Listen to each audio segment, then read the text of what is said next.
रामपुर नाम का गांव था। उस गांव में रहता था एक सीधा साधा रामू नाम का गरीब किसान। वह बहुत ही गरीब थे। उन बेचारों को कभी कभी एक समय का खाना भी नहीं खाने को मिलता था, जबकि वह दिन भर मेहनत से काम करता था। रामू के घर उसकी पत्नी ही उसके साथ रहती थी।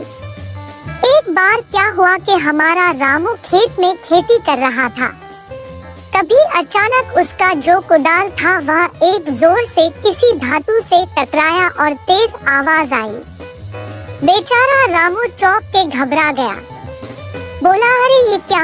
उसने खोद कर निकाला तो वहाँ पत्थर का घड़ा निकला। खाली घड़ा और फूटी किस्मत। रामू सोचने लगा कि आखिर इस घड़े का मैं क्या करूँगा।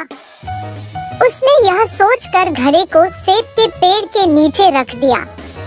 उसे वह रख रामू अपना खेती करने लगा।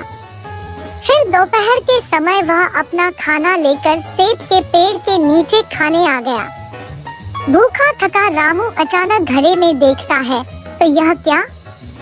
घड़ा सेब से भरा था।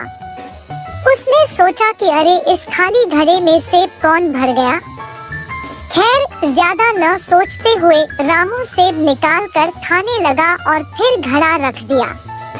वह अभी सेब खा ही रहा था कि तभी एक और सेब घड़े में गिर जाता। फिर से पूरा घड़ा सेब से भर जाता है।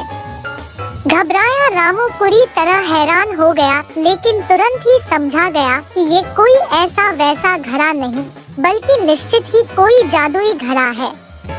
फिर कुछ विचार करके रामू घड़े को लेकर अपने घर ले जाता है। पत्नी पूछती है तो घर आकर रामू उसे जादुई घड़े के बारे में बताता है। पत्नी रामू पर बिल्कुल भी विश्वास नहीं करती और यह साबित करने है।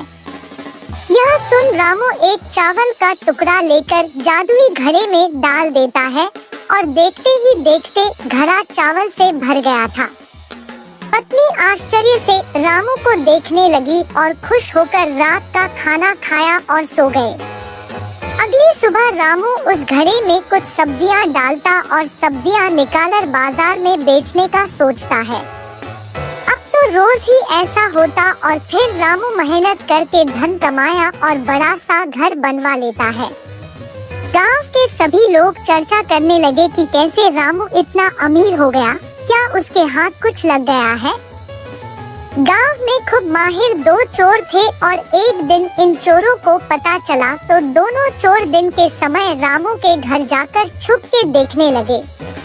उन्होंने देखा कि रामू घड़े में एक सब्जी डालता तो जादुई घड़ा बहुत सी सब्जी से पूरा भर जाता।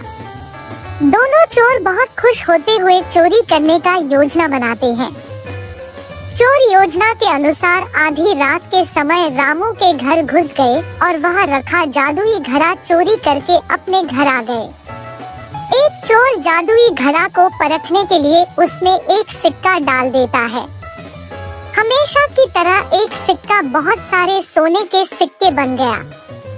लालच बुरी बाला, दोनों एक दूसरे से जादुई घड़ा छीनने लगे और झगड़े में दोनों के हाथों से जादुई घड़ा गिरकर टूट गया और सोना भी गायब हो गया।